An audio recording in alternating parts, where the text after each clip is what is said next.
Going back to your statement about if you don't agree with like voting for the same person, we're not friends anymore. Something you made mention a couple minutes ago. I think it was unique in this election because of what our former or still whoever the Trump represented. Like he represented and he was okay with the modern day lynching of Black people. Do you know what I'm saying? And so I think that people who decided and so remember at the beginning of this, we talked about how, I gave my opinion to say, I don't think racism is something new or it's been exacerbated. I think he gave folks a platform to be more overt, with it. So with that being said, you saw a lot of people who you were friends with or grew up with, say some crazy off the wall shit. Do you know what I'm saying? Like, he deserved to die. If he would have just shut up or whatever, then maybe he would have got off his neck. I mean, I had people who I went to school with say some shit like that. You know what I mean? Did they happen to be Trump supporters? Yes, they did. You know what I mean? So there, a lot of people probably, and I'm not saying that everybody, but people who had that meme or were saying yo, I lost a lot of friends because of that. It's because of who the candidate represented. And if he's saying that, this person that you're voting for, if you're in agreement with his views, that's to say that my life doesn't matter, or to say whatever it is that I believe that he represents, then what does that say about you? You obviously don't think that I matter. You know what I mean? So I think it was unique to this election and these two candidates. I don't know if it was necessary. I don't know. There could be people who, if you were, I don't know, my friend was a Republican and I'm a Democrat and I just found out that they were Republicans, so now I'm not friends. That's some bullshit. But what the person stands for, it's like saying, it's okay, you know what I mean, that the world that we're in, the society that we're in right now, it's okay. There's nothing wrong. You know what I mean? And this person is saying that there's nothing wrong with it. So what does that say about you? Right. You know? Nelson, we ain't heard from you in a minute, man. What you got? I had a couple things. Well, one, I think one thing, I like to throw in some stuff that maybe Black people don't know, that, some funny story. So a lot of white people, they don't know the difference between a Tongan and a Black person, an Islander and a Black person. Mm-hmm. I've been around a lot of white people oh, I got a Black guy, or describing someone, I look over, I'm like, oh, that's a Tongan person, that's not, or that guy's Asian, or that guy's looks like he's from Haiti, or so I think it's funny how a lot of white people don't know the individual different nationalities and things like that. So I think that's thrown into the whole police mix, we were talking about earlier, pointing someone out, oh, the Black guy, or we were talking about is it Antania? How do you say your name? Just call me Nia. Nia. You were talking about how, who would someone describe you as Black, or what would they describe you? It's that's a whole nother level to it. There's a lot of white people, because of it comes back to experience. These white people, only live around white people, so they don't know the difference between an Asian or even the different type of Asians, Korean, Chinese, Japanese. So it all comes back to experience, and I lump that together with something we all know, exercising. If you want to keep up on something, you got to keep, or your muscles, you got to keep exercising. You got to keep having interactions with other races, other religions, and other people. You can go 20 years without having an interaction with a Black person, and then your mindset might have changed during those 20 years, like you talked about your ex-fiance. Yeah. And so he forgets because he wasn't exercising his muscle. He wasn't having those interactions and seeing how society was going during those 20 But he was, though, because then he married a Black woman and his kids were, you know what I mean? So when you say interactions, I think you have to enmesh yourself in in races. Daily, weekly, always interacting with different ethnicities and races. And find, like I said, I enjoy finding out about people. I lived in Brazil for 2 years, and of course I don't have any experience with Black racism, but I recall times walking down the street in Brazil and yelling at you, "Hey German," or throwing out, they don't know if I'm Swedish, if I'm Irish, if I'm Scottish, or they start A little cussing bit at of you. both. Yeah, they start cussing at you in Portuguese. Right. And think you don't know their language and stuff like that. And it's like, whoa, just because I'm way different than them, because if you're down there and you're white, you're pretty much American. They know you're from somewhere else. American, yeah, something. So it's funny having a little bit of experience, like I said, but that was like 20 years ago, and like so you have to continue to have experiences like with anything, otherwise you forget. That's why it's sad. Even people that do have experiences, they need continual experience to be changed. Like we said, to be changed, you have to continue, even like we're talking about gospel or with God. It's like, if you just read the Bible once when you're 20 and then not again until you're 50, it's like there was no change going on probably those 30 years. Unless you're We need to facing the continue crisis. to change. That's why it will take a long time to root out racism if it ever needed within families that teach it. A lot of white families that kind of teach it by example, or however they teach it. It's going to take time, and they're going to have to want to. We can't force someone to not teach their kids, to play a sport, or to teach their kids racism, or teach their kids this. That's the sad reality of it. Mm-hmm. You may mention about like white people don't know the difference between like the different races or whatever. Do you think that, and going back to the question that I was asked, you know what I mean?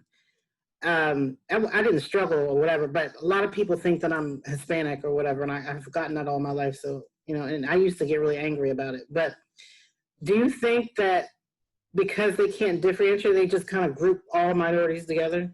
Yes, absolutely. Dark ones, yeah, probably dark. Notice how you said dark ones. Yeah. I was watching something the other day, and the guy happened to be like a light-skinned black. And this, white people don't understand the internal racism that happens within the black culture. But like the white guy said, yeah, you're black, but he's black. You know what I mean? Like, you know what I mean? And I think that's a real thing among white folks. Like, you know what I mean? Like, I don't know if you guys do it by shade or by, I don't know. I don't know what the measuring, I don't know. I want to say society probably teaches white people, or just by movies or by experience, they probably, I think it's all by perception. Like, if they're wearing this and this and this, or baggy jeans, I'm gonna be a little bit more scared to approach them. Or if they're, and probably, I would say, to be honest, the darker you probably, the more scared, I guess. I would think that white people think that way. And I would agree that is going to be related to like pop culture references, especially, because movies tend to glamorize that kind of thing without any kind of repercussions, or even address the other sides of it, where well, what caused this guy to be this gangster overlord? Oh, he got shit on his entire life by whoever, you know what I mean? It doesn't, I get it. The story doesn't dig deep enough. It just says, hey, look at this guy, he's got all this money.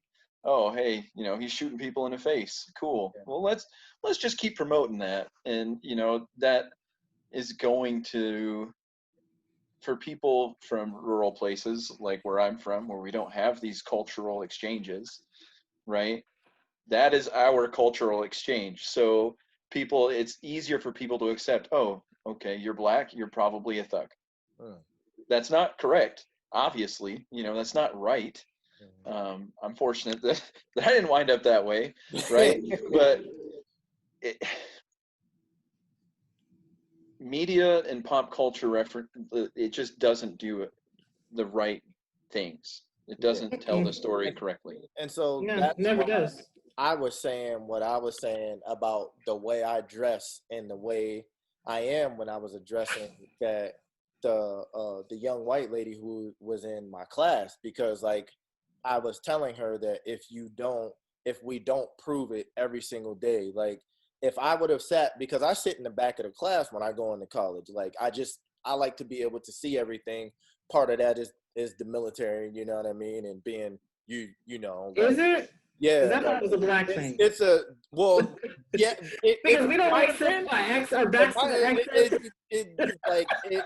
I could have had something, but no, like when I came back from where I came back from, all of that, hyper awareness. Hyper. So what I said is, and I'm pretty sure I had on like a gold chain, my earrings, I had on a fitted, my jean jacket, some Timbs, you know what I mean? I looked like what he was saying pop culture would have said is a thug or is somebody that you needed to be afraid of. And I made it a point to like, look at me. If you were to just look at me and I never spoke, what would you think? You know what I mean? And like the first thing, like a lot of white people, you know, a fair amount of white people, I don't want to say a lot, a fair amount of white people might think is thug, stupid, drug dealer, whatever, you know, whatever the case may be. But then I open my mouth.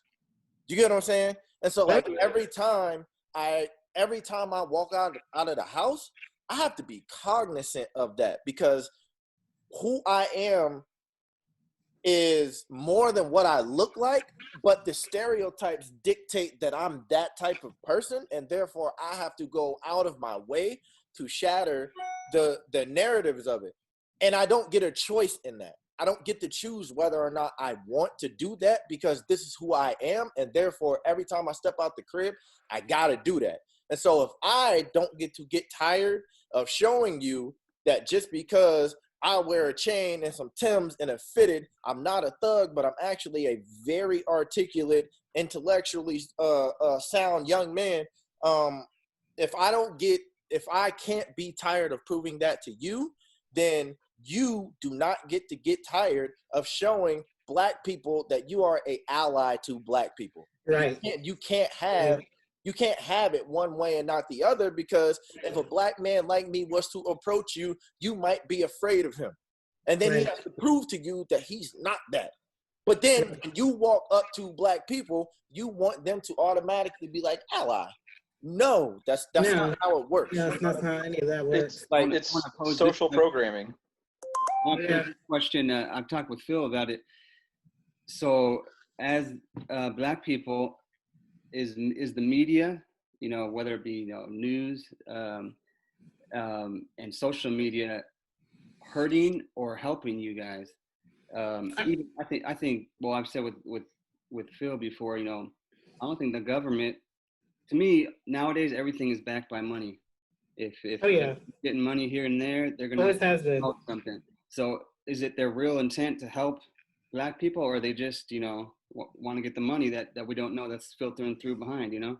So that's my question, is like, do you guys honestly think government is a help and media, or are they just, you know, playing it up to get money?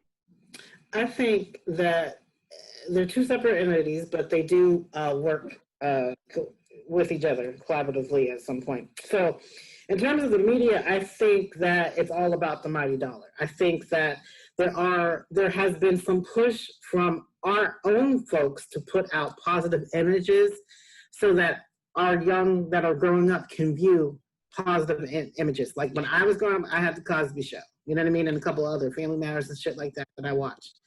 And it had a lot to do with how my parents raised me, is particularly, you know what I mean, Philip's auntie. Like I was raised to not, and this was a little bit racist, but I was raised to not think that white people were better than me. If anything, you're better than them. You know what I mean? And it's fucked up, but it is what it is. And so education and exposing us to, like, you know, different cultures and things like that was my parents' like goal, because they always just said, like, put God first, get an education. That was just the biggest thing or whatever.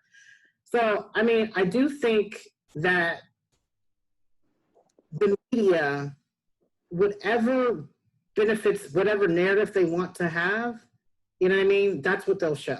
So you'll see, you know, prime example, each person that was killed senselessly, they tried to do a fucking smear campaign. They tried to bring up their, you know what I mean? Their history or anything that they did wrong, you know what I mean?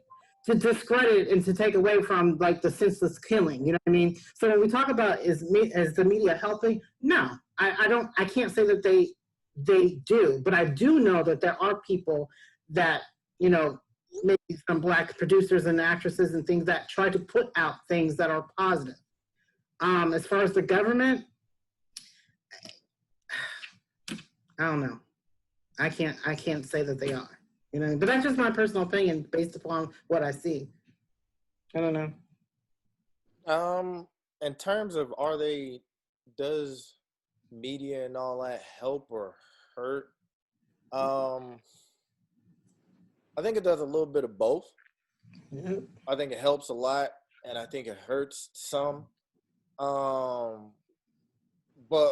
I also think that what the media portrays is might be a little different than what maybe say like the hip hop artist wants to portray. You get what I'm saying? Because you got to think a lot of times, a lot of those guys who actually did make it came from nothing, and now they have something, and they worked hard to get it. That is, in essence, that's the American dream. You know what I mean? And so you would want to be able to celebrate the fruits of your labor. And a lot of times they do that, but they do that in a way that might be considered flashy to some people. Mm-hmm. And therefore they might view it the wrong way, but then it's also spun the wrong way. You mm-hmm. get what I'm saying? And so like you might see, oh, they got a nice chain, and oh, they got a nice car, and they got rings, and they holding up stacks of money. But what you don't see is with his very first check, he went and bought his mom a house, and he retired her, and she don't have to work no more because he set up a business in her name and gave her the business so she can run it. You get what I'm saying? And so like that type of stuff isn't stuff that's glamorized, maybe because that type of stuff isn't the stuff that people want to see. But if you want to not demonize black artists, specifically, hip hop artists, because that's what we're talking about, that's part of what like media and all that need to talk about too. All they show is what they're doing now and the detrimental, derogatory manners in which they're acting. They're not actually showing the positivity that they're spreading, the hope that they're giving people, the fact that they went back to their hood and dedicated a gym or a YMCA or something like that. That type of stuff isn't in the news. And then you have to ask yourself, well, why? Maybe because a lot of people in those instances don't want that type of stuff to be glamorized, because then other people will look at it and say, they was just doing it for the clout anyway. It was all for the money. Like, they weren't actually doing it to actually help anybody. That's why they had cameras there. You know what I mean? Like, so if we all went down on Skid Row and just start handing out meals and things like that to people down there, but we had a camera, is that publicity? No, I would think not, because I don't think any of us are out for that. We would just really want to help people that are down there. But because the camera is there, the media can often skew that as being something that is just for publicity, which is why a lot of people don't actually show what they do in terms of like their community and things like that, because you don't want it to be skewed that way. And so I think the media, in that sense, if they're going to show, oh, like I'm sitting there with the money phone and all this other stuff and saying this, and oh, I'm rapping about how many cars I got and stuff like that. First off, talk about the work that I did to get there, because it's not like I just popped up. Well, the Lil generation, J. Cole pretty much put them on. Anyways, like, you know what I mean? Like he exposed them, and like you don't really even see too many of them anymore. But like if you're going to speak about like all of the stereotypical black artist things, and even like some athletic figures and things like that, like they try and get at LeBron a lot. But then when you think about all of the things that LeBron has done, his resume is impeccable. Like as a person, he has been a better person for his generation of the league than Jordan was for his generation of the league. Not as a player, but as a person. LeBron is a better person than Jordan was. And, I don't know. But then, so the argument against that would be, but we see a lot of what LeBron is doing because the cameras are there. And so it's like, is Jordan doing the same thing? Because he may not be, but you don't know that because you don't see it. And so because you don't see it, you automatically think that it's not being done, because you assume that everything that he is doing or has done is in the spotlight because he's always in the spotlight. You know what I mean? Where we may not be thinking. He might have learned through his life being in the spotlight how to actually do things in silence. You know what I mean? How to do things without people looking, and how to do things without people noticing, or even like to the point of where I don't want my name on it because I don't want the publicity behind it. I just want people to know that this is there for them. You know what I mean? And so on one hand, I think that we have to do a better job of building up what we have. You know what I mean? And me and Cici have talked about this plenty of times, but like we talked about like when there are, for instance, like 3 girls and they all do hair, right? And so they'll all do hair and go into competition with one another, therefore sapping each other's clientele and the potential earnings from that clientele. Whereas if they were all really thinking about this the right way, one could be the hairdresser, one could be the one who supplies the hair and the products, and then one could be the middleman who speaks to the people to get the hair to the shop so that the shop can sell the hair to the hairdresser so that they can do the hair. Now you have created something that is a chain of productivity with 3 people who love doing the exact same thing, but they haven't thought about doing it that way because they're thinking small, I guess you could say, or compact, instead of actually thinking about it in terms of like, okay, you want to do this. We're all good at this. You want to do this. I think that I could help you do this because I know the people who supply the hair. So let me try and get into the hair supply business so that I can get you the hair so that you can do it. Boom. Now you're in competition with one another. You know what I mean? And so then it's the other person that's like, oh, okay, you're the hair store. I know the people who are actually supplying the hair, so let me go and become the broker for, you know, the hair business so that I can go and find different grades of hair, different types of hair so that I can get it to you. Boom. Now you've created 3 jobs with 3 women who want the same thing and desire the same thing without actually having that type of competition that breeds the sort of negativity that would end up dooming all 3 businesses. You get what I'm saying? And so but the media will tell us all 3 of them need to be hairdressers. You get what I'm saying? Or like all these dudes who is rapping can't make it rapping. Whereas one of them might not even need to be a rapper. They just need to be the A&R. And then the other person needs to start the record company so that they can sign the artist, so that they can have a Black-owned label, so that they can do what they want to. You know what I mean? And like the media doesn't, and that's something that we don't get, that the media doesn't teach us. And so we have to teach ourselves. It's the same thing with finances. Like I didn't know anything about my credit until my credit was at like a 495. You know what I mean? Because my mom didn't know anything about credit. I'm not sure if my dad knew anything about credit. All he knew was hard work. He worked 12 hours a day, 6 days a week at a plastics plant for like 20 something years. You know what I mean? He didn't know too much about credit and all that other stuff. And if he did, he didn't teach us. My mom didn't either. I didn't learn anything about credit until I tried to go get something simple and I got denied for it. And then they sent the paper and it showed me my credit score. Like, yo, 495 out of what? Hey, what the hell? You know what I mean? And I'm like, how did it get this low?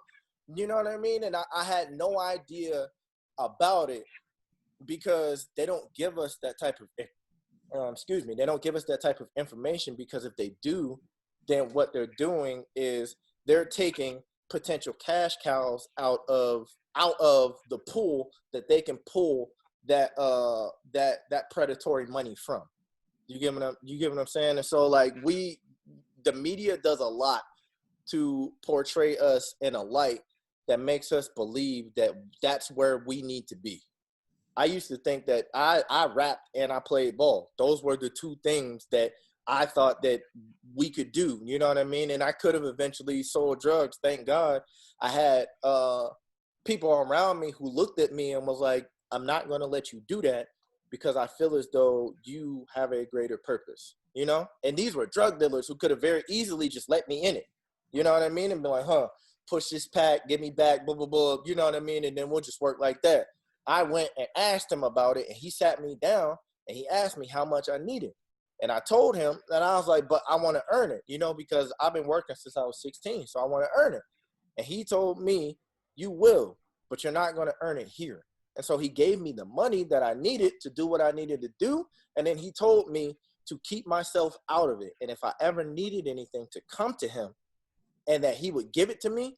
But he wanted me to be responsible to get myself out and become an example for the people around me, to say that, hey, you could be from here and get out of here. And to this day, whenever I see him, he'll ask me about his nephew and be like, yo, have you talked to my nephew, blah, blah, blah, like, he's still here, and I done told him this and I done did that, and like, like, you need this and you need to do that, and like, please help. And basically he's telling me, please help him, you know what I mean? And it's because he gave me that type of he cared for me enough and respected, and maybe not even respected, but saw who he felt as though I could have been, and was like, you don't belong here.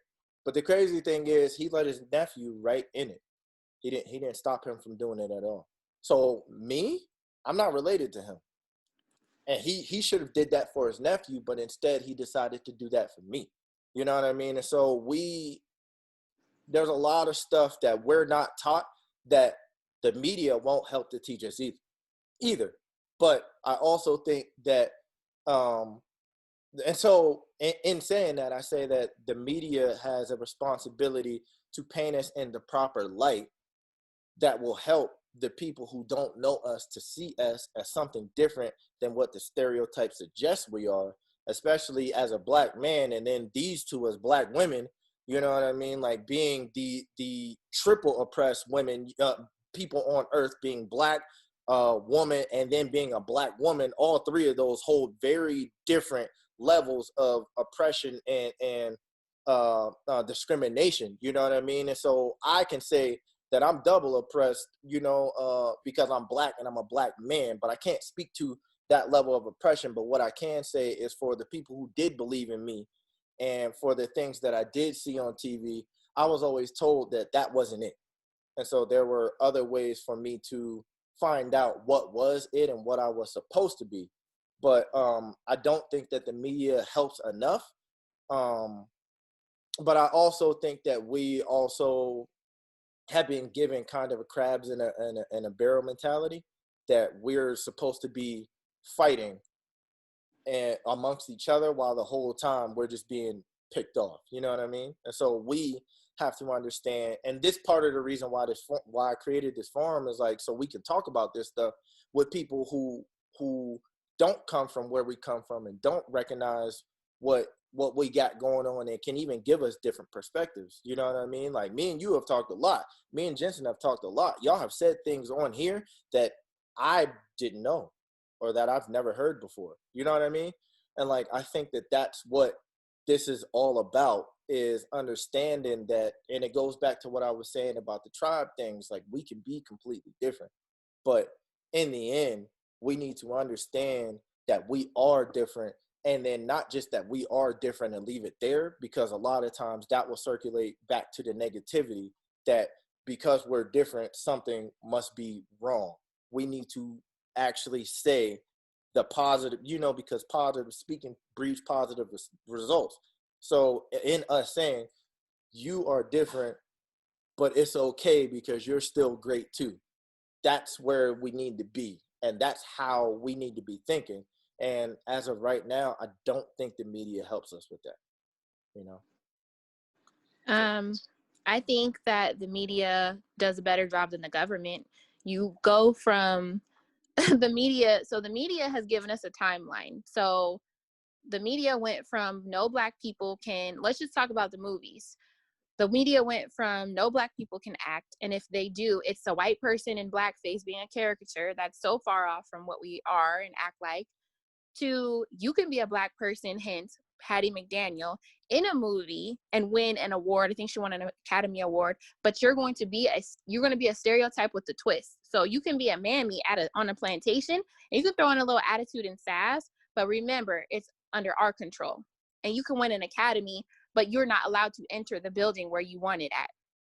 And then you go from that to, you can be part of the media if you're white passing Lena Horne, and somebody like Phyllis Hyman, who she was fair-skinned, beautiful, but she said, I know what you guys want from me because I'm fair-skinned and acceptable. I know what my people need from me, so I'm going to go over here. To, okay, you can be Oprah Winfrey, pander to a bunch of white people if you want to be successful, to you can be an actor and act in any role you want, but you're only going to win an award for what we think you're acceptable for. Halle Berry in Monster, Denzel for Training Day, and then you have the era of like Girlfriends, where Kelsey Grammer, he wanted to find a group of 4 Black women, and he allowed a Black writer to have creative control over the entire process of the show. And they brought up real life issues that occurred that weren't even really discussed back then. So now it's white people taking on Black people to have creative control, but they're still in the ranks to control everything. He just gave them creative control to talk about whatever they wanted. So now you have people like Kevin Hart, Tyler Perry, who sometimes something good comes at a bad price. So you have to sell yourself out a little bit. You have to dress like a woman, or do these really stereotypical roles, or water yourself down, or you have to be clown ass Terry Crews, who wasn't mad that he was messing with a dude, but just that the dude he was messing with was not white. That's why we don't check the black box. He was more mad that they weren't white instead of them being men.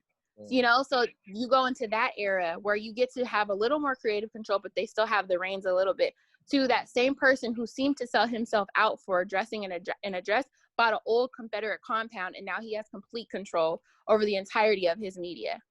So media has come a long way in terms of benefiting us when we're allowed to have control over it. Now we have YouTube where we can say whatever we want. We have obviously Zoom. We can put out whatever we want. Government is a little more tricky. They went from redlining and the whack-ass GI Bill to, we'll take Master Suite and turn it into Owner Suite. It's the same thing, just 2 different names. That's not helping us. They spread this false news that Black people use more welfare than other races. Not true. True. They put us in these communities and then say we're killing each other, when in actuality, you put the tools for us to do that to each other there and don't give us a way out. You put us in these whack-ass jobs that don't pay, and the whole, like he said, crabs in a barrel mentality. You don't allow us other opportunities to get out. You are CEO at Wells Fargo, and you don't think we're qualified for the high-paying jobs that would get us up out of there. You think the only thing we're good at is rapping, selling drugs, or playing basketball. That's what you used to portray us as. So it's like the government might be a little bit, coming forward a little bit. The media has come I don't know why they don't go hand in hand. I would think if you gave us, the opportunity to progress in media, then you would allow us to progress. But see, the government is real life. The media, you can still pull the plug if you don't like the way Black people are portraying something. If Black people are telling the truth in the media, you can cut it off. When Drake was saying what he was saying about something, they cut him to commercial. But with the government, you really have to give us a loan. You really have to help get us out the hood. You really have to give us, other things for us to survive. You really have to give us scholarships. These things really have to happen with the government. With the media, they still have some say so, whether they tell you you're in control or not. So in terms of your question, I think the media has come a long way. It's not completely acceptable yet. The government is a no-go. You hear a lot of people say during this election, it's the lesser of 2 evils. There's a reason why they're saying that. Because you really can't trust either side, especially when you're Black. You don't know how this former prosecutor and somebody else who signed up for the 94 crime bill, how far they've come on our side now. You don't really know what their end goal is. You don't really know if they mean everything they say. They're part of the government and they always have an angle. Trump presented this platinum plan weeks before he thought he was going to get reelected.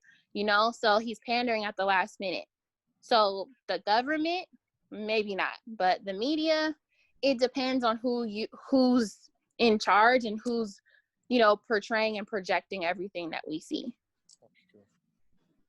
I agree with that. I guess my viewpoint is that a lot of times the media and the government, well, not the government, the government, like politics, I feel like they may use Black people too to get more money. Because right now we all know it's clicks for Twitter or for your YouTube channel or this or that. Yeah.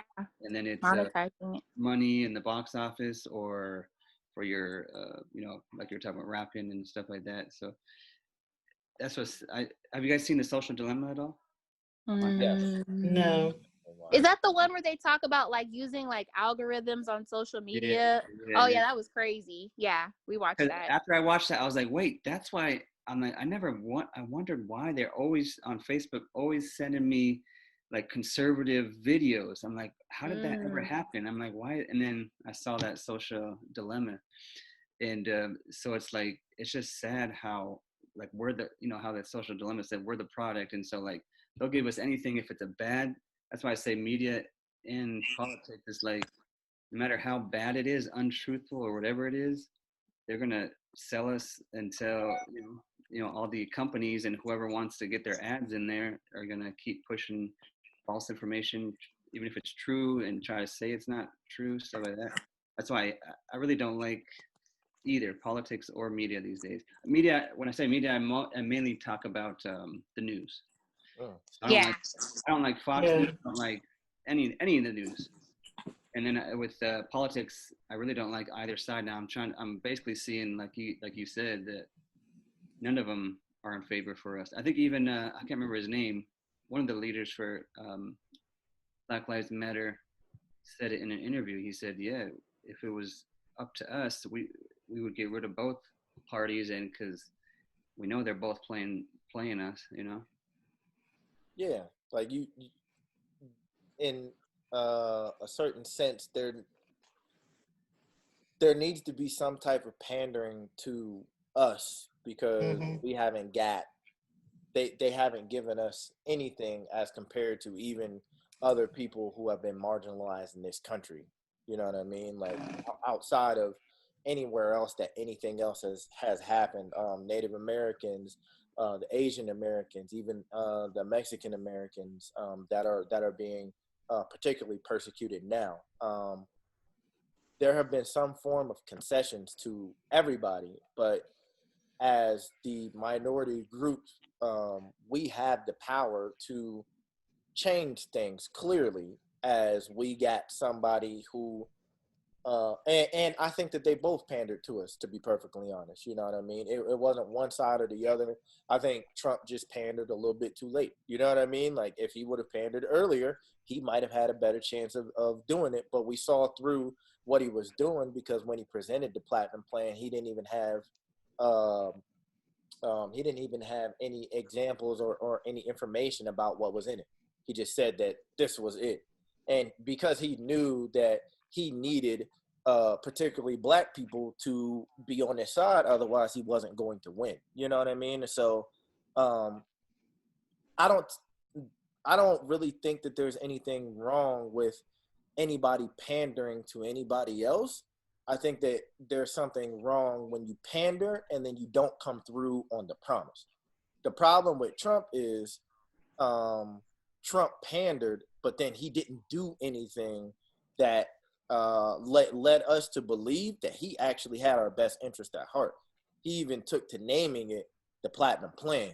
You know what I mean? And it's like, why the Platinum Plan? Oh, because Black people typically wear jewelry, and that could be, you know what I mean? Like even something like that. And I'm not saying that that's where it came from, but like, why the Platinum Plan? Why not the something act or something like that? He's a businessman. Yeah, well, yeah, and that's what I'm saying. It's like he, like clearly there was intention in that. Biden also had what he had, and his plan was very extensive. I actually read both. Trump's was 2 pages, and Biden's, I think the last time I had looked was like 40 something. That's a lot in terms of like what he said he was going to do for Black people. The problem is that's a lot in terms of what he's going to do for black people. Do I believe that he's going to do 46 pages worth of shit? No. I don't expect him to do 46 pages. Do I expect him to do something? Yes. Do I think that he will? Well, I would hope so. We put you in there so you can do that. You know what I mean? And he also has the unique job of trying to bring unity to a country that is, I'm not going to say more divided than ever, because there were certainly times when we were more divided. But in modern times, from the 80s on up, we are extremely divided right now. You know what I mean? Like I said, like there are people who are not friends with other people based simply on who they voted for this election. So he has the unique job of trying to bring all of us back together for the benefit of this country, because we're not going to be able to progress as a country separately. You know what I mean? Like, even in the way he spoke about Trump, even the way Trump spoke about like the protesters and George Floyd, and even the kid who did what he did after the George Floyd, Kyle Rittenhouse or whatever the young boy name is. The way he spoke about that, like that breeded a very specific type of division. You can't tell me that you have a plan to implement to help black people when you don't see anything wrong with what that kid did, because he's 17, correct? When he did it. Yes. And rode across state lines with a fully automatic weapon, went to protect the store that he knew nothing about, shot 2 people dead, and then went and turned himself in, and he's still here. You know what I mean? George Floyd, I don't even remember what they said, the egregious act that he did that caused him to be even approached by police. But you got to sit there and see him with a officer's knee on his neck for 9 minutes. And for the last 2.5 minutes, he didn't speak. He started slobbing, and then he pissed himself on camera.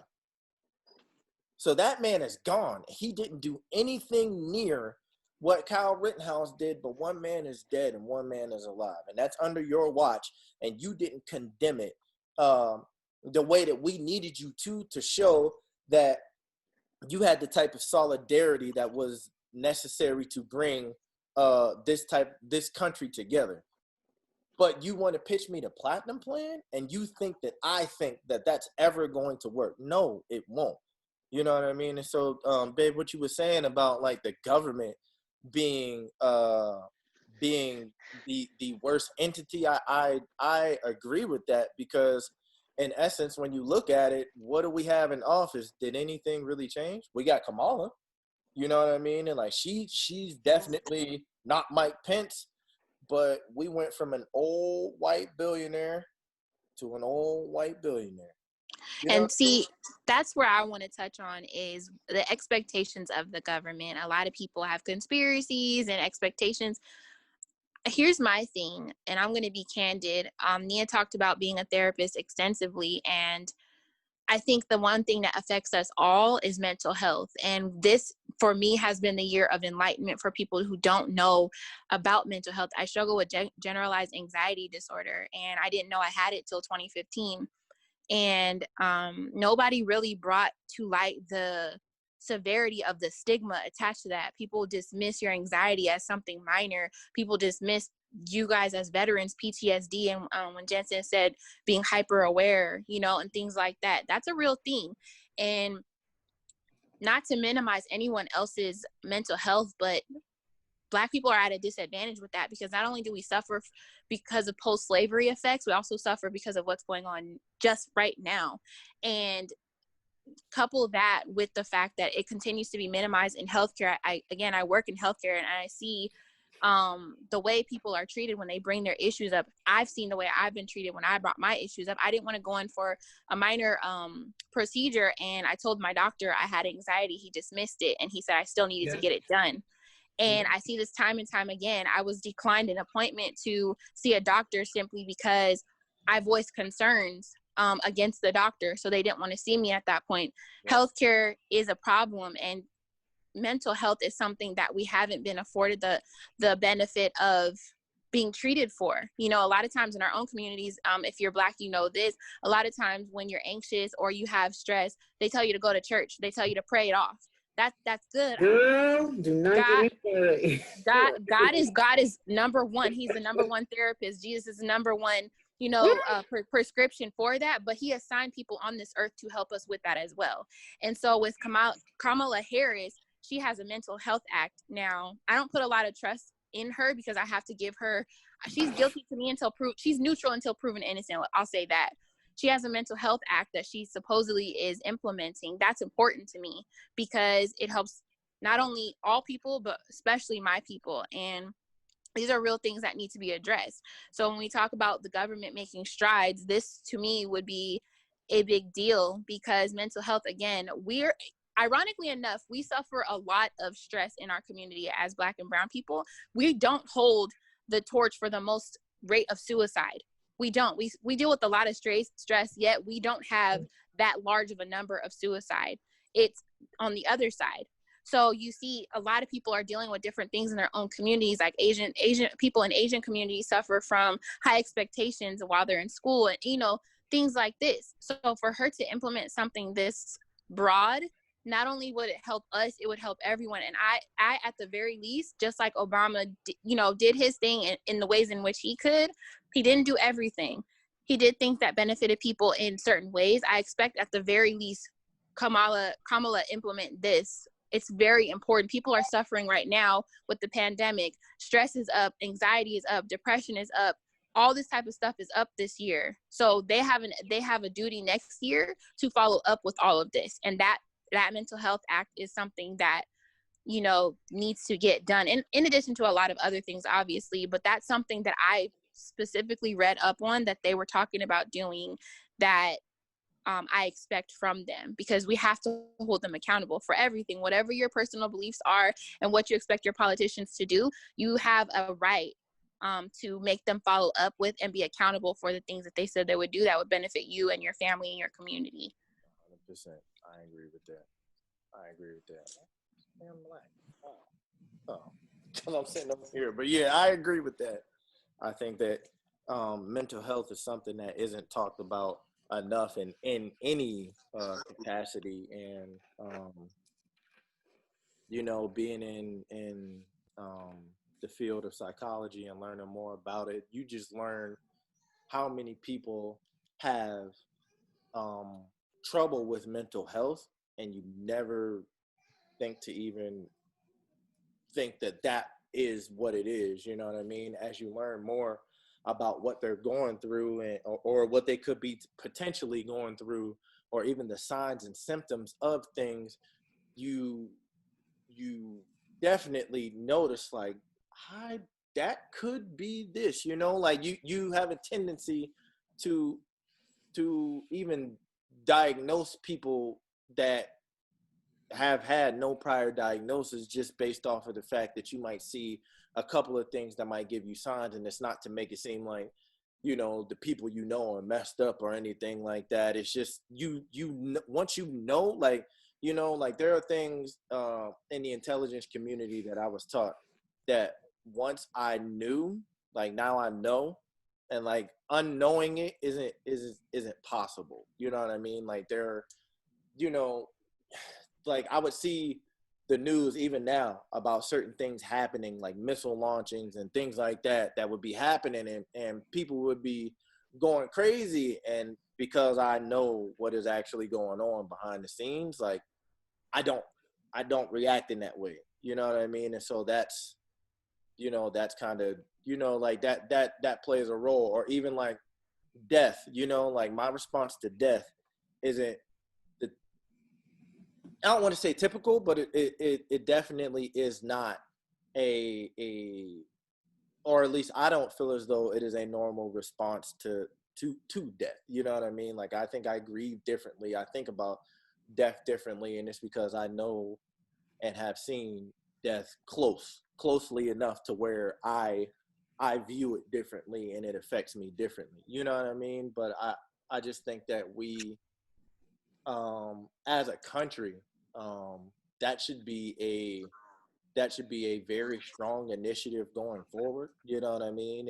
And I really think that that's something that we need to, as a collective, because obviously, Black people deal with it on a whole nother level. You know what I mean? And we need help with that. You know what I mean? Which is, so in my psychology classes, like, I think I have been one of 2 Black dudes, maybe like my entire time in college, and I've been in college since 2015. 2, me and one other, and I didn't see him until I got to the university. You know what I mean? Like, the rest of the time, it was always,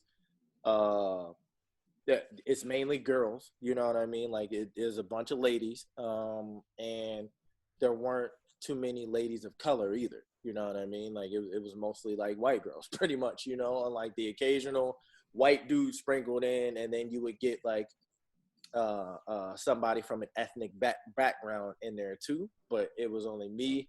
It would be me, or it would be me and I actually know my homeboy Caleb. You know what I mean? Like, it's us. And so even the stigma of mental health and the stigma of psychology is something that stings and rings so hard in the minds of specifically Black people that we don't even think that we need to be going to do that, because then it signals a much larger problem, or it stigmatizes you in a way that people want to stay away from you. You know what I mean? Almost saying that you're seeing a therapist is almost like saying you have the Black Plague or something like that. You know what I mean? Like, to where people don't even want to deal with you because they assume that something is that wrong with you, that you want to go, not realizing that the fact that you think that way about what I'm going through actually signals something within you. You know what I mean? Like, people don't even think about it in that way. You know what I'm saying? And so whenever there's mental health whenever there is a mental health issue to be spoken about, or to be factored in the case of somebody like Kanye West, I used to not want to hear nothing that Kanye had to say, because I just was like, he's too damaging to the Black community.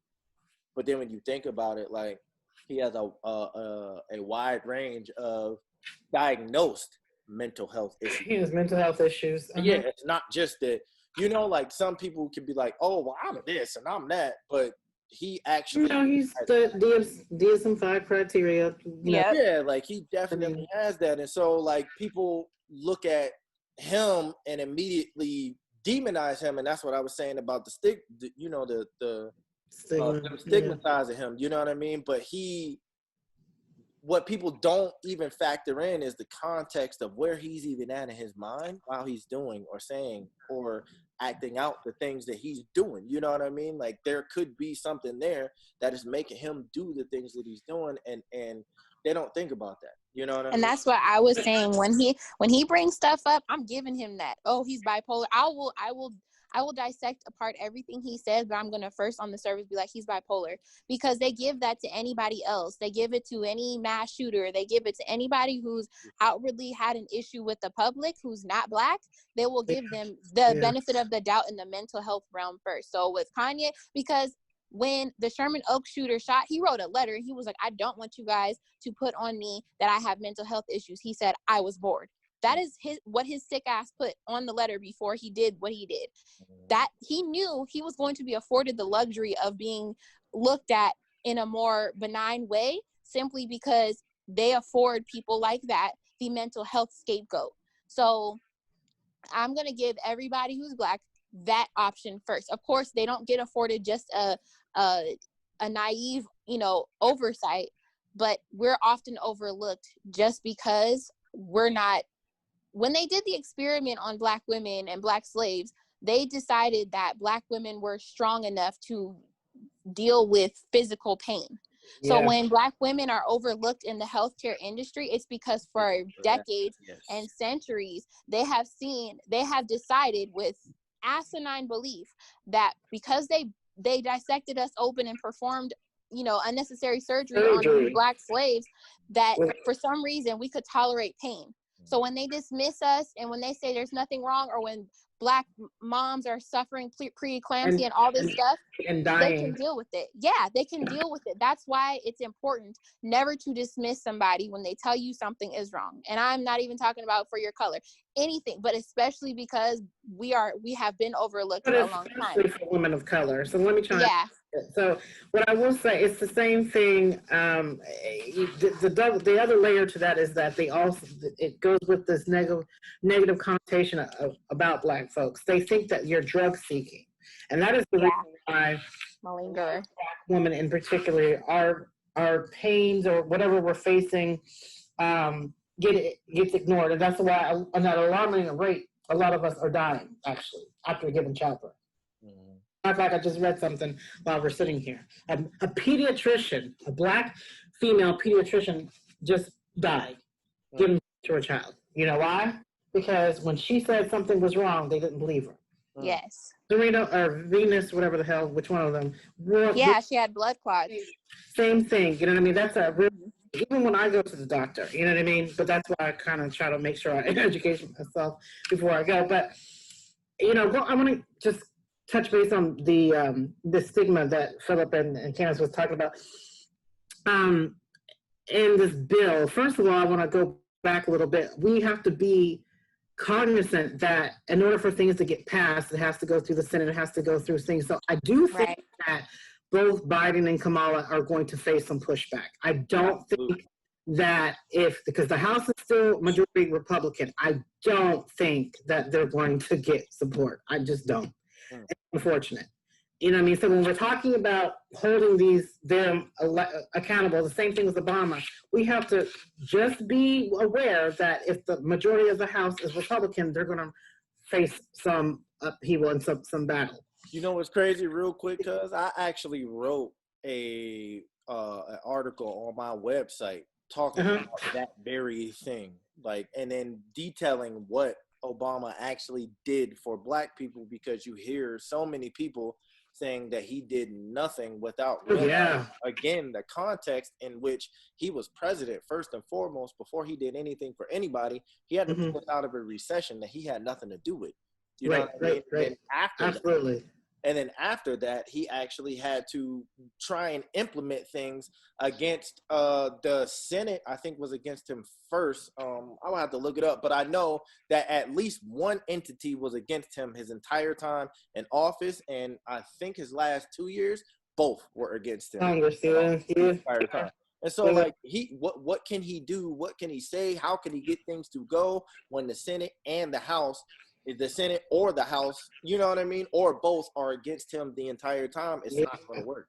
Right, and that's the thing that I just want a lot of us to kind of remember, because a lot of us either don't know that or don't think about that before we're saying they didn't do this, or I'm looking for them to do that. Okay, cool, and I think we still should have that expectation, absolutely.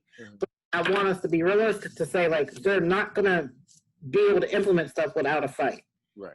You know what I mean? Because it could be, and the sad thing is, it could be really beneficial for every American. No matter what your party is. But because it comes from one party or whatever, or you got a lot of Trumps, but he really, inflamed and caused a lot of dissension. So, even if it's something good, I do think that, like I said, they're going to have a hard time. But then that's why you go to, because you'll try on the federal level, it don't work, and then you go down to the local level. So you try in your local community, get that. And then Joe Biden, he saw how well California was of a prototype for Black maternity recognition. And he said, I'm going to adopt what California is doing on the federal level in terms of Black healthcare and things. Obviously, that's him just talking. He has to prove it, but sometimes you have to backtrack to the local level and push for it there. And that's why your way back up. The local and the state, was just equally important, and people didn't even realize that. Yeah, people don't know that. But see, I think that even if they do get pushback, you'll see, okay, now you know where people are really at. They don't even care about something that globally affects everybody. This is not just mental health awareness for Black. This is for, and you guys are still even with a delirious loony bin in office, you guys still don't think it's necessary to have this type of, bill. Well, here's the thing, and to just kind of answer your what you just said, 70 was it 77 or 70 million people still voted for him? 70 Yeah. million, yeah. So that's indicative of the fact that this mental health bill may be beneficial for folks, but then they're not going to care. They're just going to go against the grain. Yeah. Even if I wasn't in the field, I would think it's paramount. And I'm going to speak to the Black experience in regards to mental health, because number one, I'm a Black therapist, and I've been in this game for 20 years, and I know what it is. So like, the stigma is real, but I do think we're breaking down some barriers. Have we made some leeway? A little bit, we have. But this is why it's important that we have people in clinician positions that is representative of population to understand our experiences and our traumas so that they can help us. Yes. It's bridging that gap.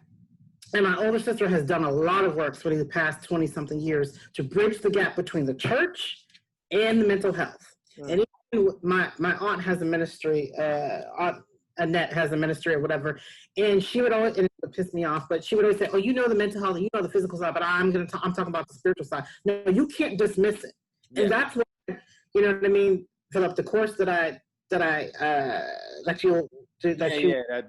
going over. Like, that's because it's so important, because we have to get that buy-in. We have to get that buy-in from religious leaders in order for this to be addressed. Mental health is taboo in the Black community. Yes, it is. Say you got bad nerves, ain't nothing wrong with you. Or what's the other one? Or the uncle that stays an addict that nobody fucks with. You know what I mean? But he has mental health issues. You know what I mean? Yeah. And I'm here to say it, and maybe people are not going to like what I'm about to say, but all of us got some type of mental health issues. So no, we really do. We really do. Situational anxiety, depression, or whatever. And I'm a clinician, and I've struggled with depression and things like that. So like this whole, we almost have to normalize it for people to have honest discussions and to seek help. What broke my heart, with these last couple of years, is that our young minority babies are committing suicide at such a high rate. And it's the lack of knowledge, it's the lack of education, it's the taboo, it's the, rejection that people experience with mental health, particularly in our community, that does not allow us to reach out and get help. That is why I feel very passionate about what I do. That's why I healing, because we face and I'm gonna bring it back to the racial thing. We face so much trauma, and as I mentioned earlier in this discussion, that trauma, the secondary trauma, is us witnessing our brothers and sisters being killed on TV at an alarming rate and nothing being done about it. Yeah. I'm already depressed. I'm already dealing with life stressors. I already got, like, if I'm bipolar or a personality disorder, I'm pretty fucked if I got one of those. But I'm already got this, and now I have to witness this. The secondary trauma is real. And I mean, I'm not going to get too deep on you, but trauma, and Phillip can tell you this, it affects the synapses in your brain. It does. Body. It affects your health. People issues. Okay, you can get that, honey. From trauma, if you don't address trauma. That's why this thing right here with mental health is so for real. It's so serious. It really is. And I'm not saying that because I'm a clinician. I'm telling you because I know what it is. No, yeah, for real. I took days off because I'm blessed to have a boss in such a high position. She doesn't have to give a shit about how I feel on a mental level. She checks in with me. She says, do I need the day off? She'll give me weeks off. I took weeks off because of the onset of the pandemic. My anxiety was through the roof.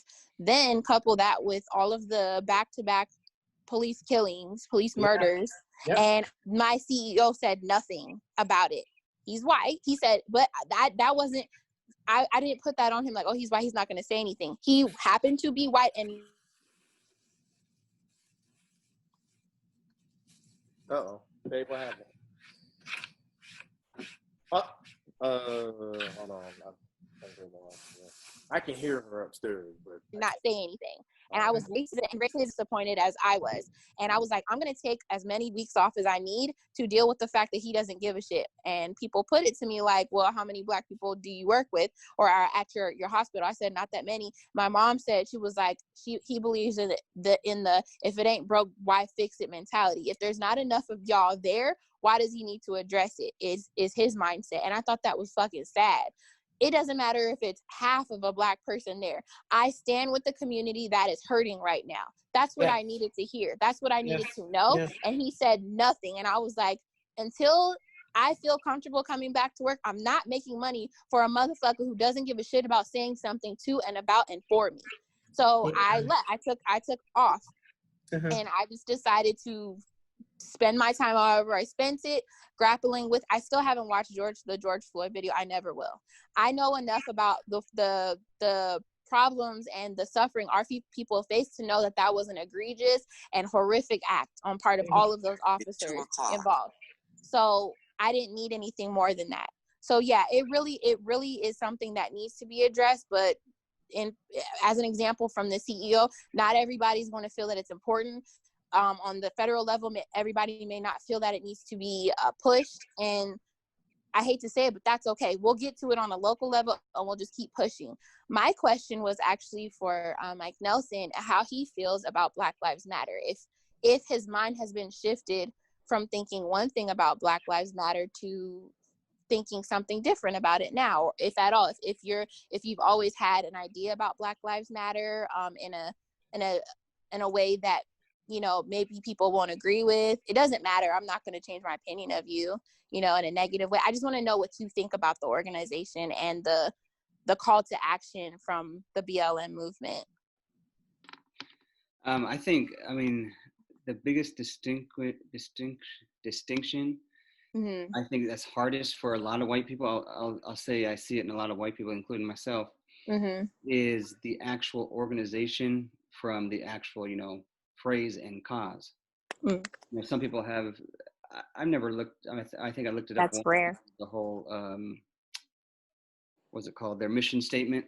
I think I looked it up once, but some people try to pick and choose little things from their mission statement, get rid of the nuclear family or something like that, which I think was only from a certain small sect in, I can't remember which state. It wasn't, I don't think it was on the actual global Black Lives Matter, mission statement.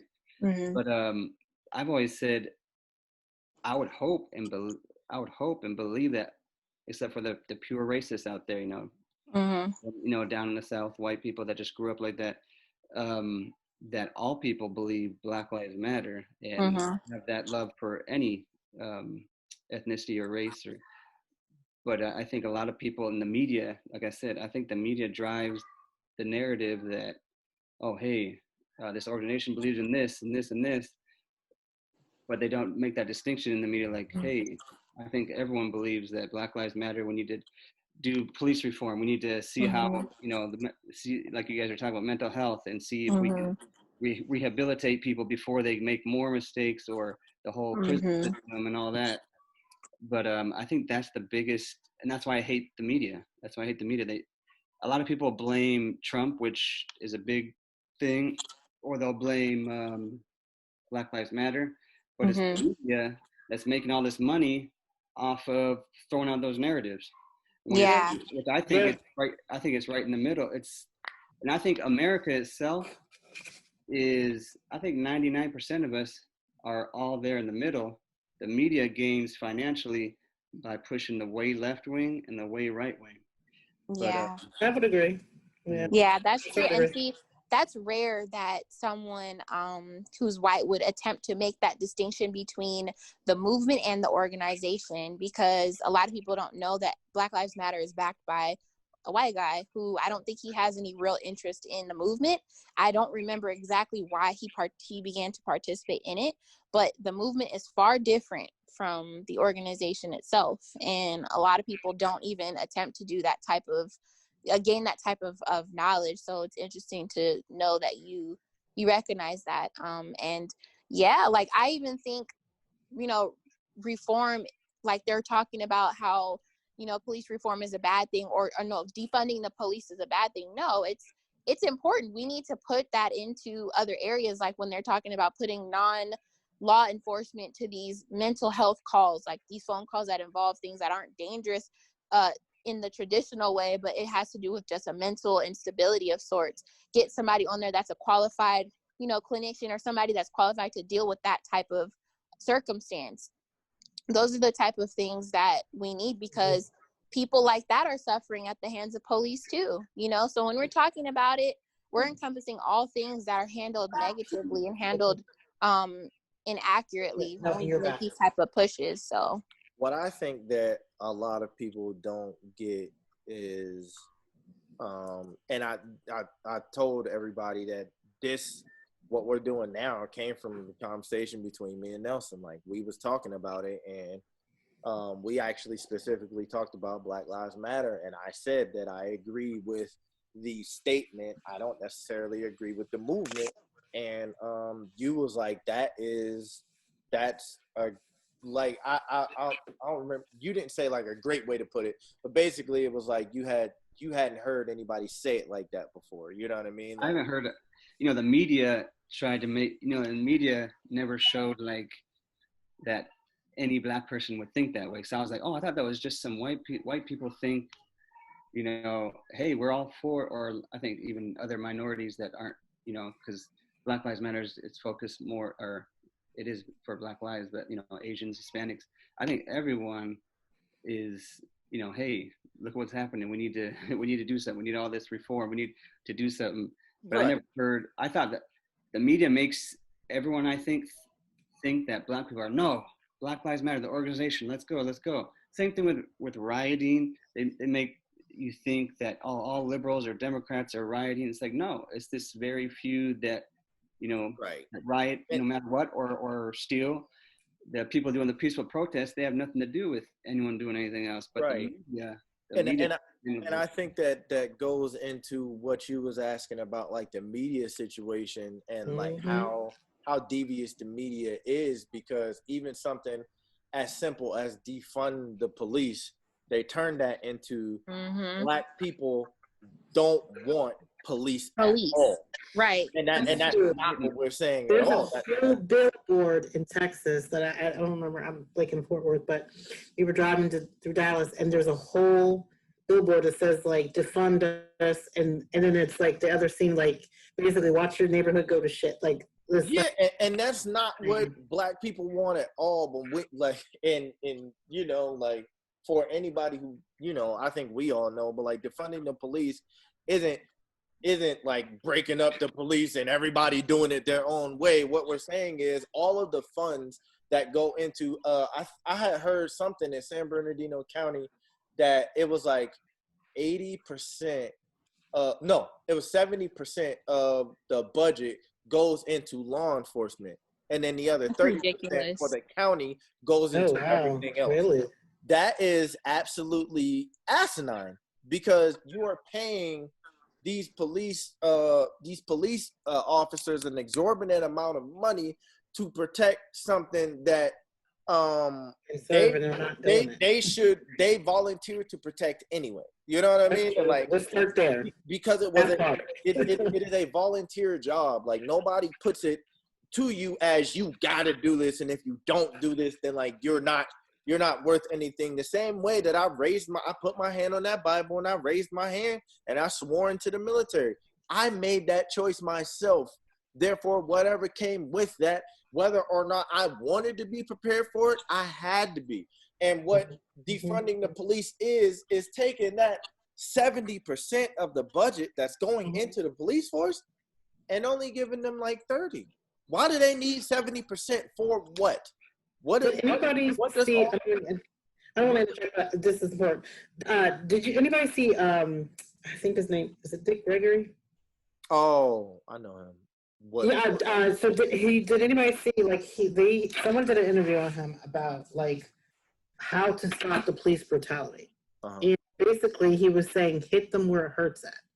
If you can hurt a man if he can't feed his family. Yes, you can. He was saying like, yeah, they don't want to work with us and all this other stuff. And he was like, I'm not trying to hear that ignorant shit you got to say. Basically, he's saying take away their insurance, take away their job, take away their ability to provide for their family, take away their pensions. I say that all the time. Let's money. Like that's what you say every time we talk about these people, the malicious, racists and bigots, they talk money. That's the only language they know. And when you affect them monetarily, then they get some act right. Yeah, exactly. So you have to, and it's just important that we know what our like Mike Nelson was saying, like all they portray is one thing, and then you go for that. You don't look beyond the surface of what Black Lives Matter is, or anything like defunding the police. All you see is defunding the police, and that's it. All you see is Black Lives Matter, and all of a sudden we're Black supremacists. You don't see anything beyond the surface level of what we're talking about. And it's important to know what we're actually pushing for by doing your research and getting yourself enlightened in those areas. So exactly. Yeah. And that's what I was saying as far as like, so our calls to action are not calls to become the superior race, because we've only ever pushed for equality. Whenever we speak about what we want, it is never to become the dominant force. We never talk about, we as Black people never talk about overthrowing everything in an attempt to make a new regime where we are at the top and everybody else is at the bottom. That's the narrative that is given to people to scare them into believing that what we are standing for isn't something that needs to be supported. Whenever Black people speak about what we want, it is always centered on equality. I don't want more than you. Yes. It amazes me how many people hate Black Lives Matter but love to quote Martin Luther King. Yeah. It's really funny because before Black Lives Matter, it was Martin Luther King's I Have a Dream. He wasn't talking about us being superior. He was asking for our lives to matter, in which you would see us and not judge us on that. You would see us as equal. It's the same thing. He marched on Selma. He did all of these things. He met with Lyndon Johnson. He did all this stuff before Black Lives Matter was a thing, with the same message we're pushing now. The Black Panthers, same thing. Stop looking at it as a terrorist group. It's fear mongering because they don't want the power to be exacted on those that they fear will wield it above them. It's not about. It's the Willie Lynch syndrome. Yeah, and they'll even spin his word into saying that somehow Martin Luther King didn't want Black people to be equal, when that was all he spoke about. Is the marginalized people need to become equal in society, so we don't have to worry about being the oppressed people anymore.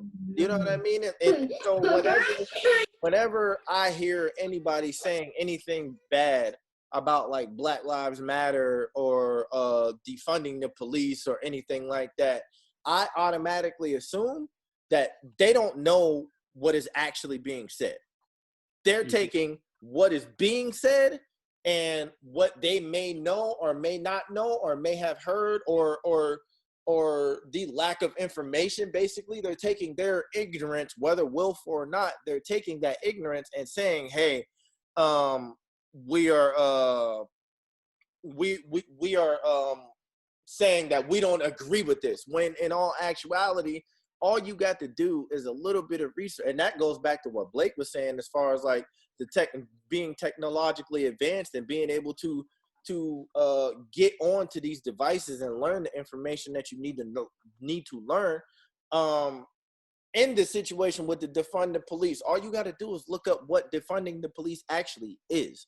Instead, they take what defund the police is to somebody who it has negative intentions in giving them the information from it in the first place. If you heard defund the police and then you go to Trump to listen to what he has to say about it, you're never going to know what defunding the police actually is. If you hear Black Lives Matter and then you hear what he says about Black Lives Mattering, then you will never get what Black Lives Mattering actually means, because he even took it as far as to call the people who were kneeling in protest of police brutality sons of bitches. Yes. He didn't even care enough about what they were saying, though Colin Kaepernick made it a point to kneel first, and then immediately after the game, he said exactly what he did. He spoke to everybody. He spoke to the Navy SEAL. Oh, his name is escaping me right now. He spoke to the Navy SEAL. The Navy SEAL told him, do not sit because that is disrespectful to the military. Instead of sitting, kneel, because kneeling is a positive thing to the military, and that will be well received by the military.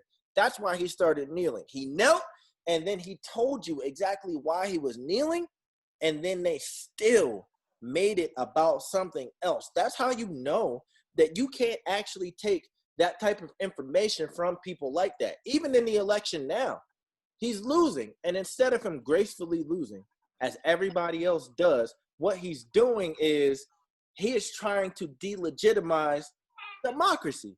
The whole point of him being in there, now he's trying to say it doesn't work because it doesn't benefit him. So if you're listening to people like that and the news sources that come from that, and I'm not saying that CNN is all butterflies and balloons and all that either, you know what I mean? Because they have their faults, and so do Biden and Kamala too.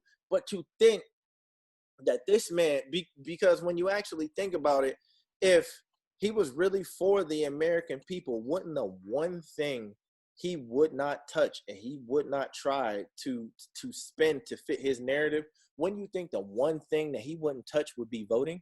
Because that is the most American thing. As many people that have died not for your right to vote, because I think a lot of people think that people died for your choice between voting or not voting. No, that's not what they died for. They died so you can vote. You are supposed to vote because your voice is what can move and shape this country into being what we need it to be. So even when Blake asked, like, is it always going to be this way? No, because eventually we're going to get people who are going to take our voices so seriously that they're going to make it so that we start to move in that direction, which is also why I think that time isn't infinite in terms of like us getting to a place to where we're viewed equally because we look equally. Because as long as, like I said, as long as that happens now, in that meantime, in between time, and babe, I think you said this, we will be harmed. They're going to harm us. You know, I have a question about that statement that he made. He was talking about skin tone being acceptable, and I think Nelson and Jentzen kind of agreed that that's just like a media portrayal kind of thing that kind of puts that on Front Street, that the way you look has a direct impact on how you're accepted, and we can agree with that. So if skin tone were to be a factor in acceptance, then why is it that when there was white passing, as soon as they found out they were Black, they still kicked them out, or still, murdered them, or still fought them, or still, made them walk across the street? Or if a slave owner fathered biracial slaves, why were they not free people? Why were they still house slaves? My idea of acceptance in terms of skin tone is that we have to wait for them to accept us. And I don't like that. I want it to be, you have to accept us now, no matter what we look like. And I don't like that whole, let's just wait for the melting pot to blend, because there are a lot of us who still believe that it's okay to want to procreate Black. There's nothing wrong with you loving who you love and any of that, but there's also nothing wrong with you loving your people, especially in a position like us, where the Willie Lynch letter was meant to separate us and to hate each other. Right. So we're trying to recover from that. Yeah, we're trying to recover from that and learn to love each other, because they stripped us so far down to the point where now we internally hate each other. So why is it that we have to wait to get to a light skin tone or something like that to be so blended that now we can't tell each other apart to be accepted? Why would we have to wait for that? And I'm just trying to make sure I understood that correctly, if that's what was being said. Because if so, that's not cool.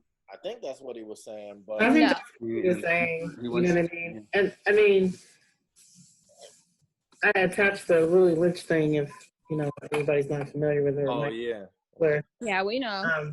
and I know you guys know, but I did it for Mike in case he wasn't familiar with it. But I think it was what he was saying. You know what I mean? The whole like blend thing of skin tone is such a important thing for a lot of people. Yeah. You know what I mean? And Hi. there's still that internal racism within the Black community. yes, and we. Oh my gosh, like I can't wait. I mean, and I don't really share this with people that, you know, especially in a public forum. And only my closest friends and husband know this. But I cannot stand being called light skinned. I cannot. Struggle. I still struggle. Like, I absolutely hate it. Like, I think that probably goes to I think anyone doesn't like being labeled, period, whatever it is, you know, by their religion, by their this or that. I think it's the negative experiences that I have. Yeah, I was going to say that too. You know what I mean? Like, that too. you know, growing up, and you know, some of the I actually had a aunt tell me, oh goodness, and this is Philip's aunt too.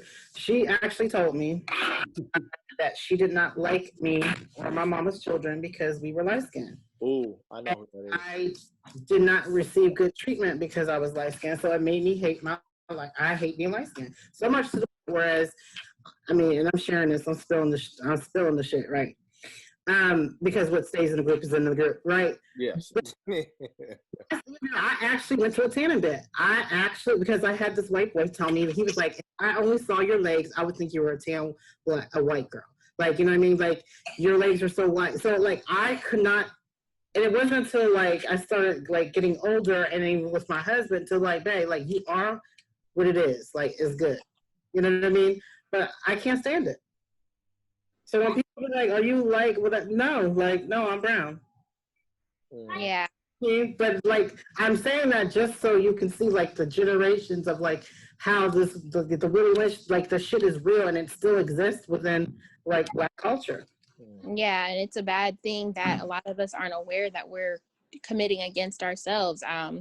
Once upon a time, I was kind of light too, you know, and I felt the same way. I didn't like being called that. And, you know, growing up, you know, with a lighter father and a darker mother, my mom used to always kind of call me yellow, and I was like, why is that a label that I'm getting, you know? And then on my dad's side, I felt like the black sheep because I was the darkest one, so I didn't know where I fit in. And to focus on that within your own family, you know what I mean, it's already it's heartbreaking to know that as a kid I felt like I had to somehow measure up to one side of my family. Meanwhile, I was kind of put on a pedestal on the other side, and that's a problem. And we don't recognize that it's a problem that has been infused into our very society, you know? And so it's something that we have to eradicate over time, but it shouldn't have to come with us being more acceptable by other people. You know, That's right. I don't like that. And back to like the cops thing, like I said, when I was coming up, I got my first car, you know, and then so on. I never had bad dealings with white cops. They were all Hispanic. I only had problems with Hispanic. Me too. So yeah, so you would think that I had never experienced racism. So even when I first saw the cops, I was around when the Rodney King riots happened. You know, I was only 3, but my mom told me about him as I got older, you know. And so for me, I would have never known anything if I just based my ideas of police off of that, because I only had positive encounters with white police. And then not experiencing racism until only 5 years ago. I could have really been set up to be one of these naive, you know, Sambos out here. Instead of that, you know, you see what's around you and you see what's real instead of just what your experience is. And you know, okay, you might have not have had a bad encounter, you know, or you being light skinned may not have had a direct impact by racism, but you know, your family has been affected. It's like this anime we watch, and it's important to know in the anime that all for one isn't as good as one for all. you know, and we fuck with the nigga that has one for all. We may not be directly impacted by the way we came up, you know, but everybody else is affected, and that's what matters. So with the police situation, I got on board immediately, even though I've never had really bad encounters with white cops, actually never. But it's important to know it's more than me, you know, and that's what defunding the police and not defunding them, you're reallocating funds, putting more time into resources to educate them, putting more, instead of them riding around the street trying to look for shit to fuck up. No, they have to sit their punk asses at the desk and learn about diversity training. But they have to learn about how to talk to people, but you know? And you know what the crazy thing about that is? They had diversity training, and then there was a letter signed to stop it because Trump said that it was. Yeah, it's not. It's a problem. About different cultures and different. First off, like if you're a white cop going to work in Erie, for example, like in the hood in Erie, you gotta know about that place. First off, you need to know about black people because you're not going to encounter much of anything else. You know what I mean? And so that diversity training, it isn't rape. I don't understand. Like when even when he said that during the debate, I didn't even understand how that correlated, because you're teaching people about different ethnicities, different cultures, different environments, and how those ethnicities and cultures work within that environment. And you took it out because for some reason that is racist. That's what we're doing here right now. He would consider something like this racist. How? Yeah, no, you know, and that's the like, problem. It doesn't make any sense because in the grand scheme of things, and babe, me and you talked about this, if you're black, you have to learn about other people's cultures, whether you want to or not.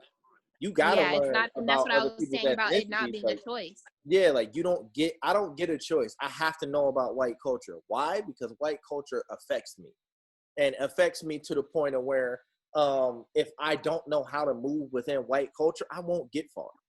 You know what I mean? And like out here, like you have to know something about Mexican culture. You know what I mean? And even in learning Spanish is one of the things that they push so much so that you see bilingual everywhere. Like, yo, you can speak Spanish, you will go places because they need that. You know what I mean? And maybe you can speak to this, Mike, but I don't know if white people have to learn about other people's cultures because that culture may not affect them at a certain point. You know what I mean? So I guess instead of just stating it like that, let me ask you, like, do you feel as though white people have to learn about other cultures the way we do? I agree they don't. Because like I said, I saw it.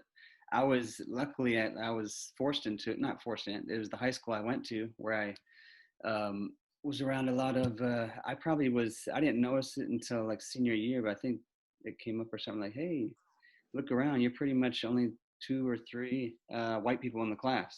And I was like, oh, really? Because it was really Hispanic, because the high school I went to, maybe Phillip knows where it is, maybe. You know where the 215 and the 60 meet? Yeah. Okay, I went to North High School. So it's in the ghetto, and you know, a lot of gangs, Hispanic gangs, and it was probably like 50% Hispanic, probably 30% white, 10 or 15% black, and then like 5% Asian. But you know, I was on the football team, basketball team, so you know, I hung out with all the black guys and, you know, a few Hispanics, some Tongans. So you get to know a lot of different cultures. So I was forced into it. But like I said earlier, we always used to think, oh man, all the good looking white girls are over at the other high school. We should have went to the other high school. But in reality, I look back at it and like, man, I probably would have been pretty racist. Like I see people from that high school. So insightful. Because they never had the experience or exposure. Yeah, for sure. That's so real. That's so true. It's so insightful. Like, you know, people, like, it reminds me of Jane Elliott, you know, and how she does her experiments with, you know, other people with brown eyes and blue eyes. And then she brings it to reality. Like, this experiment is based off real life society. If I never put this experiment in your face, you would still be ignorant to what really goes on. you know, and it's like, damn, you know, I wish people afforded themselves the luxury. It's a luxury to get to know other cultures and races. It's not a you know, it's not a drag. It's not, you know, just something to pass the time. It's a luxury. I want to learn about, you know, everybody and, you know, why they dress the way they dress and talk the way. It's a luxury. It's something to be celebrated, you know, and the fact that you put it, you were forced, but there was a beauty that came out of it. You're somebody that, you know, we can consider not ignorant to what we're talking about, and maybe there are some things you didn't know before this conversation. You're willing to listen, and that's the difference between certain groups of people that know better and do better, people that know better and that won't, and then people that know they don't know and are willing to, you know, try, like, you know, in your situation. So that's all we can ask for. Yeah, and I'll be honest, my belief is that there's a lot of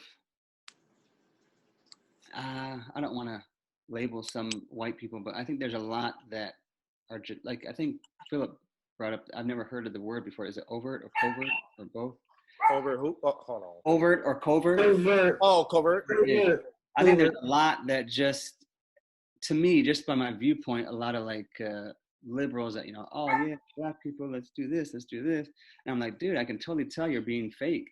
Like a lot of my friends, like I know, like I've said, that went to like all white high schools, I'm like, they don't have one black friend. They don't know, you know, not that just because I have a lot of black friends that I empathize or sympathize more than and someone else can, but it gives you a little bit of experience.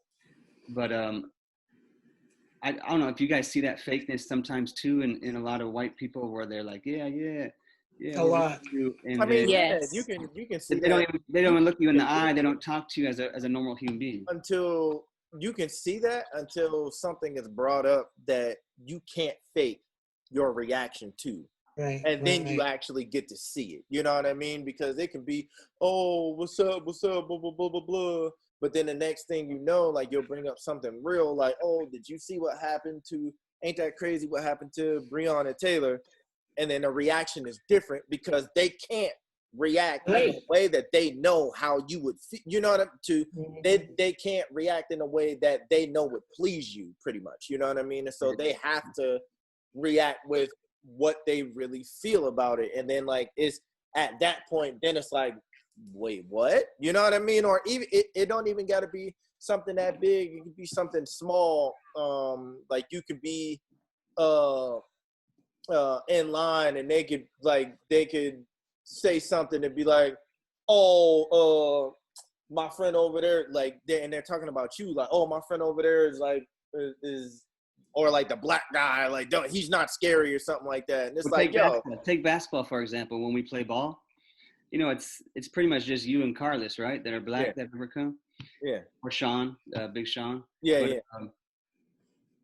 Just take all the different, you probably see all the different interactions. I mean, I can see it from far away. I'm like, some people just look kind of like, oh yeah, he's here to ball. But it's like, do they even care more than that? He's just a player in the game. Do they care deeper or want to get to know this person more than that? Yeah, like, whenever we're outside of, how you doing? Whenever we are not playing, there aren't very many people that I talk to off of the court.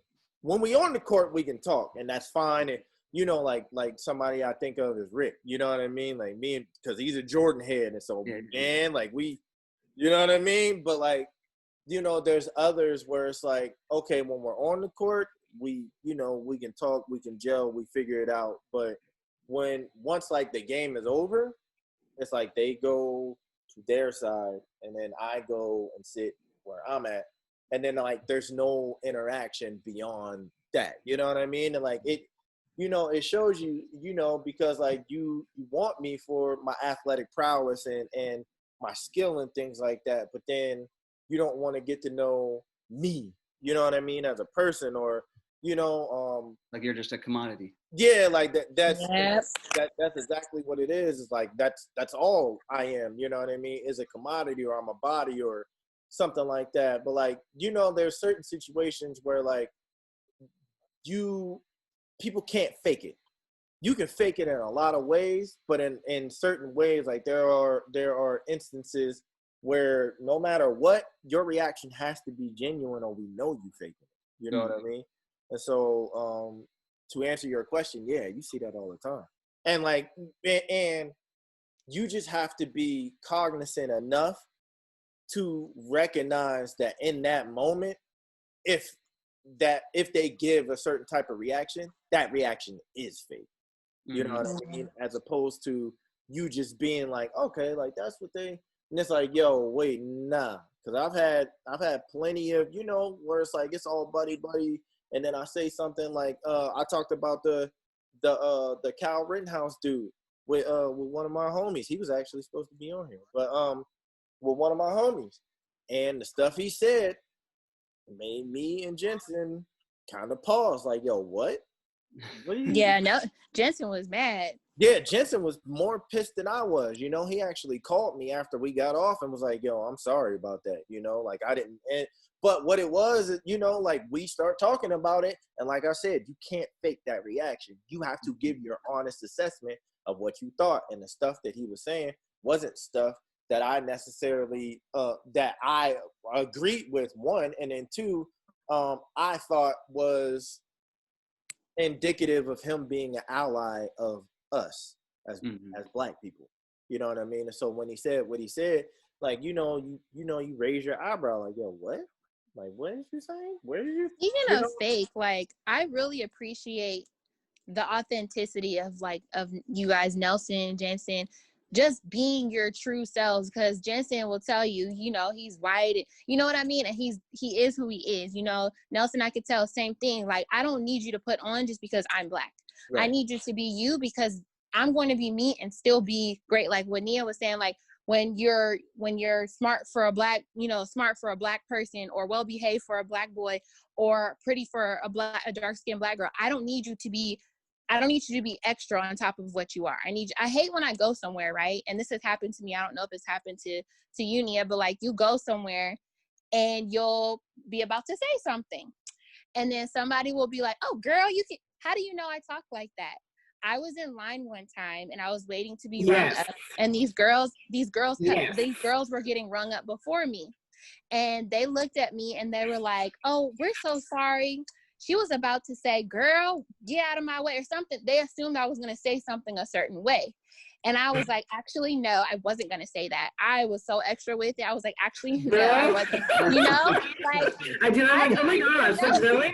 I'm like, who does that? Like, oh my God, really? No, Becky, chill. It's fine. You know? And to be real with you, that's really how I used to talk. My mom, she took me out of an all-white school because I started talking like that and she couldn't take it. She was like, I didn't want you in the Los Angeles school district because it sucks. She was like, so our commute every day to Orange County was for you to get a better education, not to lose yourself. So once I got a good education from, you know, it was like second grade through 8th grade, she was like, I'm putting you in a school with a bunch of Mexicans and Black people because I need you to go back to what I expected you to be when you became an adolescent, you know? So she wanted me to have balance. So that's a good experience that you had. I said, but that you said something about like I could have been, I can't remember what, but like you said something like if I hadn't had these experiences or been exposed, you would have been like one of those lost Black girls. Yes, and that's what Nelson was saying. I agree 1,000%, and I kind of shared like my story just a little bit. Like we was raised up in the suburbs and then we moved to the hood, and I can honestly tell you, Phillip, like if my mom and dad didn't experience whatever they needed to and we moved to 22nd Street, I would have been still like your big cuz that's like, oh my gosh, like so like, no, because I went to a Catholic high school, you know what I mean, and I was surrounded by in the suburbs with white folks, and that's just is what it is. But that was the best thing for me to like be raised in the suburbs from like whatever 5 to like 11 or 12, and then from that formative, like all through high school, we were on 20. And no, but you guys don't know it, but Phillip knows the 22nd parade between the parade. That is the hood. So we had the hood, the Holly, and the Terrace. That is the hood for sure. And it made me like it was the best teacher for me because, and I share this even with some of my clients and when I mentor young girls, I had to have that experience because if I didn't, I would not know us. You know what I mean? And it made me versatile. It made me be able to go you know what I mean, in any environment and fit in or flourish. You know what I mean? You can stick anywhere. And I'm versatile like that. And I love that. And that's the, the thing that I try to teach myself. Although I don't know if he, I'd like for him to be just, he says he is, but he's never had to struggle. He don't know the struggle. Oh, yeah. Yeah. You know what I mean? Like, he doesn't know, like, and I'm sharing a little bit too much, but he don't know, like, I got to turn on, like, the, oven to heat up the whole house or something. Or we got to boil. Yeah. Woo! Hold on, wait. Don't do it. Don't do it. Wait, cuz. Don't go into it. Because I'm definitely going to do a parents one. I want to do a parents one, so save it. Please don't. Yes, but I'm just saying, like, that experience. So it wasn't even about the cultural, but just even socioeconomic status, you know what I mean? In terms of, like, that change from, they still made but they made bad decisions, and that's why we had to do what we had to do. But, like, I'm grateful for that experience. Versus my son, who, like, the worst thing ever happened was, like, I didn't pay the cable bill or the internet bill. You know what I mean? It's like, I and he was like, what am I going to do? Like, you just ruined my life. Yeah. But yeah, like, I think yeah. You know what's crazy is that, like Nelson was talking about how he grew up throughout, like, a colorful environment. I laid my head there, but I didn't go to school there for a greater portion of my childhood. I still was aware of who I was. I just didn't appreciate it. So I went over and beyond to blend in. I spoke a certain way. I liked certain boys. I didn't like black boys. And I was like, you guys were talking about when you're on the basketball court or whatever, like, I was the commodity amongst my white and Asian friends, because in the schools I went to, it was nothing but white people and Asian people. So I was that token friend. I had myself, and then she was half Hawaiian, half black. She had the long hair, so they really loved her. And they looked at us like the commodity, and my mom couldn't take it no more. So she was like, "Okay, you got your education. It was good, perfect. Let's go take you to another school." So when I went to that other school, one of my friends got killed by a group of Mexicans, and we rioted, and we had fighting. So it was us against the Mexicans that we weren't cool with. We fought for months, and we thought they were on their side, the killer's side. The killers were like, we would do it again. We didn't like him, blah, blah, blah.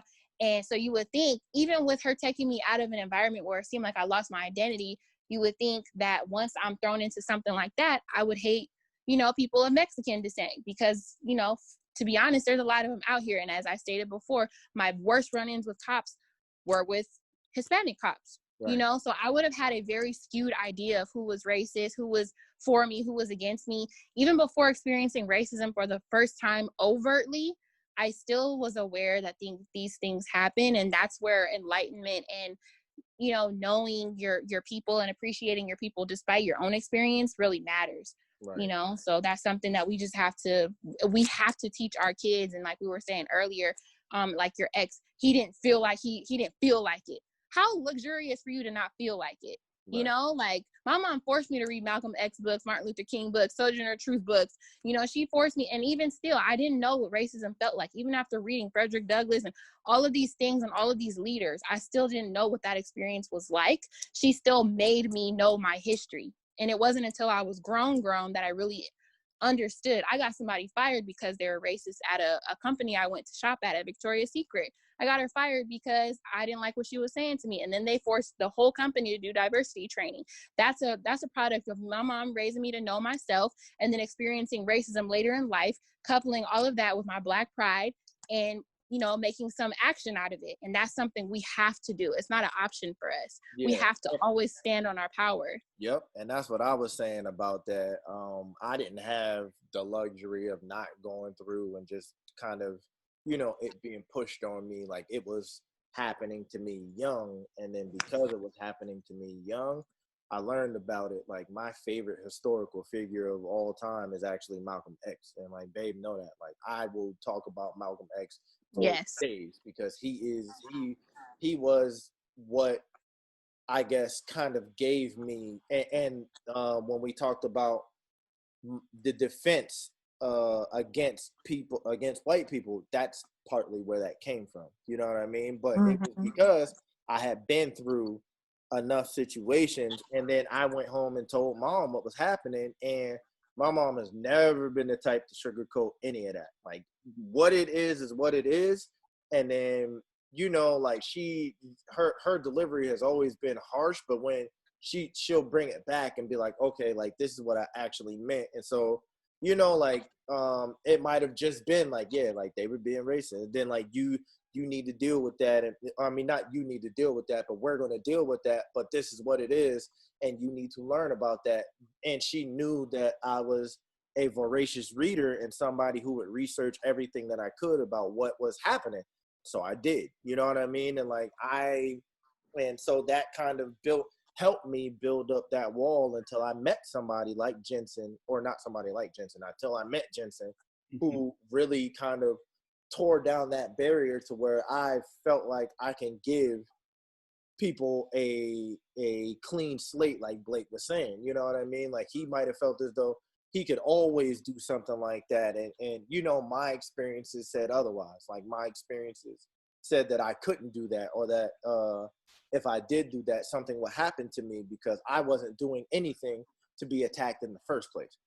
And so where did that attack come from? And so if you're doing something, if you're not doing anything and you're getting hit, when you go outside, the next time you walk out the house, you're automatically going to be defensive because it didn't take anything for you to get hit before. You know what I mean? And so now when you walk out the crib, I don't have a choice but to have a shield up, because the last time I was nonchalant enough not to bring a shield and I ended up injured. You know what I mean? And so like I learned that young, but I didn't grow into this level of appreciation and knowledge about self and then Black culture and all of that. Really, I would say until I've experienced it so many different places. Like even in the military, I experienced racism, but it wasn't until I would say I got out of the military and I started college. That was what, 2015, which isn't that long ago. But you know, that's where I really became aware of myself and my people and what was going on, and the way my thought processes needed to change towards the more knowledgeable, the more intellectual, and even the more understanding, so that when I speak to people like Nelson, I can still stand on what I stand on. I'm Black, and I am 100% Black, and you will never get anything else out of me besides that I am a Black man, a proud Black man. But I can still hear what somebody like Nelson has to say, you know, and I use you because I met you later than I met Jentzen. You know, he's always been an asshole. That's who he is. You know what I mean? But like, you know, like you know, like I could give you a clean slate while still standing on who I am and what I'm about, and then still trying to understand and listen to you so that we could come to some type of understanding. And then it's not even, it doesn't even necessarily have to be a state of agreement, because I think that a lot of people think that when you speak to people, y'all got to agree on everything. You don't. Yeah. Don't. It's not about 100% agreement. It's about 100% understanding. I get where you're coming from. I don't hate you for the stances that you have. You don't hate me for the stances that I have. There might be some deviation in that, but we know that we are about the same thing first and foremost. That's God.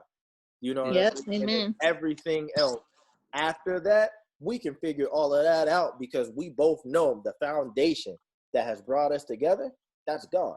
And we know that God don't look at you as a white man as much as he don't look at me as a Black man, even though he created us to be that. Yes. You know what I mean? He created the differences, but what he really wanted isn't this. It's this. God wants your heart. Amen. And as long as you can give him your heart, as long as I can give him my heart, we can get somewhere together. You know what I mean? And I think that that's what a lot of people don't understand, is that in the end, all Black people really want is to know that your heart is in the same place, or can get to the same place that mine is trying to get to. Amen. You can get to where I'm at. As long as you can get to where I'm at, then we can go somewhere with this, because we know that we can posture our hearts the same. I don't care if you're Black. I don't care if you're white. I don't care if you're Native American. I don't care if you're Palestinian. I don't care if you're Iranian. I don't care if you are Northern Asian, Southern Asian, South American. Do you got this? do you got this heart that can love? And if you have this heart that can love, that's where it starts. So now we can get anywhere that we need to go, because I know that you and me have an understanding, a heart understanding, to where like I can speak and you hear me and you listen to me and you're listening to me to understand, and I'm doing the same thing. You know, I what I think mean? that's what Nia was That's talking really about. where I'm at with it all. You know. That's I think that's a good wrapping it up. Like Nia was talking about earlier, our whole society needs the same morals. Yep. I mean, personally, I believe once God started getting out of schools, Yep. a lot of things, that's where a lot Yep. of it. But you could also say God was always there during, slavery and stuff like that. So it's a two-edged sword, but you never know if, Satan was working on the people that, did slavery and stuff like that. So God knew everything before it happened, and he knew how the devil was going to try and play things out. Remember what happened in Egypt. He felt sorry for his people. Even though they were acting up, he felt sorry and still delivered them. When they were in Israel, they started building calves and idols. He still felt sorry for them and delivered them. God knew everything before it happened. He was there. He just wanted stuff to play out so it could get to a better place. So. And so I think that this was a very successful first session, guys. Amen. Yay! I think that it was really good. I think that it was really informative, and it was really enlightening, Yeah. Yes, it was, from everybody. So I am happy. Can you imagine if the government did this, or if did this? Our mics would be getting cut all day. Yeah, all day long. Well, if anybody wants to join my forum and talk about relationships and life and how to heal, that's right. Plug it. Tell them about your book too. Seriously. Oh, that was good. So when is the next one, Phil? I actually don't know. Now since I have everybody's availability, I've been thinking about juggling a couple of different topics, and me and Cici will talk about them so that we can figure it out. But I'm hoping, sometime within the next couple weeks or so, maybe even next weekend, hopefully, God willing, that everybody can fit that in. But yeah, that's what we're shooting for. It ain't gonna be like an every week type of thing, because people have lives and we can't. You know what I mean? But like, I definitely want to get in more than less. You know what I mean? So yeah. I'm gonna try and do that. Sounds good. Yep. Well, appreciate it. Thank you guys. Thank you, Nelson. Thank you Nice to meet you guys too. Thanks, everybody. Nice to meet you. Nice meeting you. I love y'all so much. I really appreciate you. All right, man. All right. No fan. Bye. Bye. All right, y'all.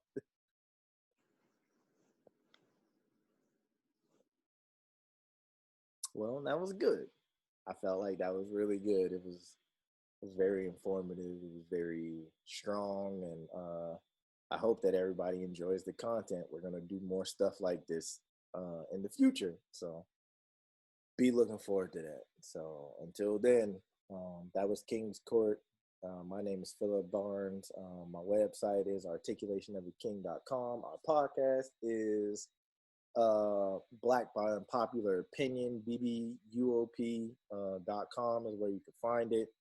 Articulationoftheking.com is where you can find it, and go check us out, because we're going to be producing more stuff like this. Okay, y'all have a great one. Stay blessed, and until next time, signing off.